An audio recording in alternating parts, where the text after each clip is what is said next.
안녕하세요.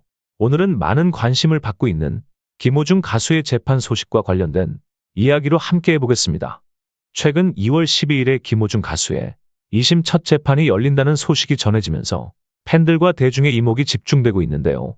1심에서 2년 6개월의 실형을 선고받았던 만큼 이번 재판이 그의 향후 활동에 큰 영향을 미칠 것으로 보입니다. 먼저 이번 2심 재판에서 김호중 가수가 양형을 받기 위해서는 어떤 자료와 태도가 필요한지에 대해 이야기해 보겠습니다. 법정에서는 진정성 있는 반성과 구체적인 양형 자료가 큰 영향을 미치는데요. 구체적으로는 다음과 같은 준비가 필요합니다. 첫째, 반성문 제출이 매우 중요합니다. 법원에서 진심 어린 반성은 형량 감경에 중요한 요소로 작용합니다. 반성문은 자신의 잘못을 인정하고 그로 인해 피해를 입은 모든 사람들에게 사과하는 내용이 포함되어야 합니다. 무엇보다도 재발 방지에 대한 구체적인 다짐이 담겨야죠.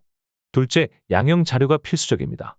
예를 들어 사회적 기여, 활동이나 기부 내용, 그리고 주변 사람들의 탄원서가 큰 도움이 될 수 있습니다.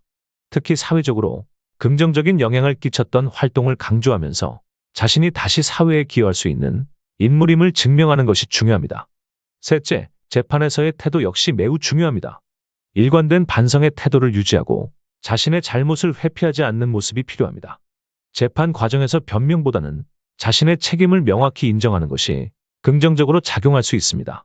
그런데 이번 재판과 관련해 법조계와 연예 엔터테인먼트 업계의 의견이 조금 엇갈리고 있습니다. 많은 변호사들은 김호중 가수가 집행유예를 받을 가능성이 높다고 보고 있습니다. 집행유예란 형의 집행을 일정 기간 유예하는 것으로 사회에서 활동하면서 그 기간 동안 법을 잘 지키면 실형을 면할 수 있는 제도입니다.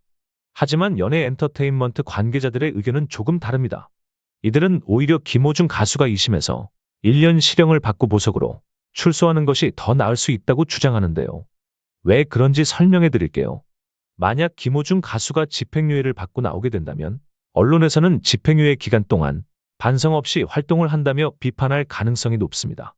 집행유예라는 꼬리표가 따라다니기 때문이죠. 그에 반해 1년 실형을 받고 4월에 보석으로 나온다면 모든 죄를 받고 다시 사회로 돌아오는 것이기 때문에 더 이상 법적인 부담 없이 활동할 수 있게 됩니다. 이는 자숙 기간이 짧아지는 대신 이후 활동에 있어 더 자유로울 수 있다는 장점이 있죠. 또 하나 중요한 점은 전과 기록입니다.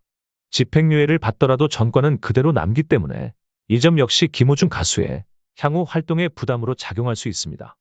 그래서 일부 팬들과 관계자들은 차라리 실형을 받고 빠르게 재개하는 것이 더 나을 수 있다고 보고 있습니다. 물론 이런 의견에 대해 팬들 사이에서도 입장이 나뉘고 있습니다. 일부 팬들은 집행유예로 빨리 세상에 나와 활동을 재개하기를 바라지만 다른 팬들은 모든 법적 절차를 깔끔히 마무리하고 자숙 후 당당하게 복귀하는 것이 더 바람직하다고 생각하고 있습니다. 어떤 결과가 나오든 중요한 것은 김호중 가수가 진정성 있는 반성과 성숙한 모습으로 대중 앞에 서는 것입니다. 재판 결과에 상관없이 그의 음악적 재능과 팬들을 향한 진심은 변하지 않을 테니까요. 앞으로의 재판 과정과 그가 선택할 길에 많은 사람들이 응원과 관심을 보낼 것입니다. 김호중 가수가 다시 무대에서 좋은 음악으로 팬들에게 보답할 날을 기대해 봅니다. 여러분의 생각은 어떠신가요? 집행유예와 실형 중 어떤 방향이 더 나을지, 그리고 그가 어떻게 다시 활동을 이어가야 할지 댓글로 여러분의 의견도 나눠주세요. 오늘 이야기 들어주셔서 감사합니다.